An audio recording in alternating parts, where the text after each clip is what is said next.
திருவெம்பாவை 3వ பாசுரம். முத்தன்னா வெள்நகையாய் முன்வந்து எதிரெழுந்தென் அத்தனானந்தன்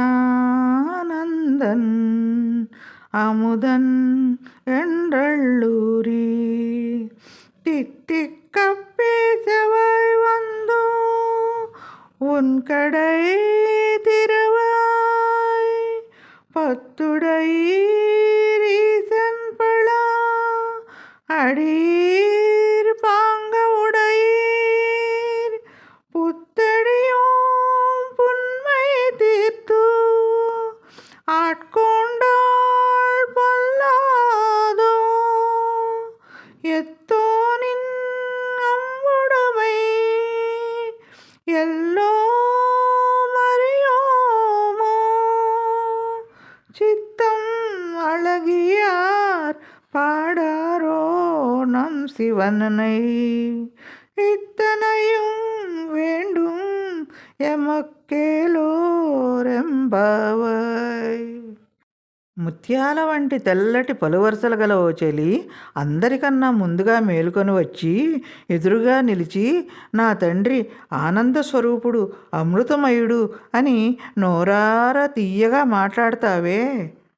పరమాత్మతో మన అనుబంధాన్ని గురించి మేలుకొని ఉన్నంతసేపు పొగుడుతూనే ఉంటావు కదా. ఆ పరమశివుణ్ణి దర్శించి సేవించే తరుణం ఆసన్నమైంది. ఈ చల్లని ఉదయాన నీవు మాత్రమే ఇంకా ముసుగుతని నిద్రపోతున్నావు. పాలు పెరుగు చిలికే శబ్దాలు శంఖధ్వనులు వినిపిస్తున్నాయి. పవిత్రమైన ఈ ధనుర్మాసంలో కూడా అజ్ఞానంలో ఉండటం తప్పు కదా. లే, నీ ఇంటి తలుపు తీ. పరమేశ్వరునిపై భక్తి ప్రపత్తులు కలవారు మీరు, కొత్త సేవకులం మేము. దోషపెంచక మీతో చేర్చుకుంటే తప్ప. మోసపుచ్చకే, నీ ప్రేమ స్థితి మాకు తెలియదా ఏంటి? చారు హృదయులు పరమశివుని పాడరా ఏంటి? ఇదే మాకు కావాలి.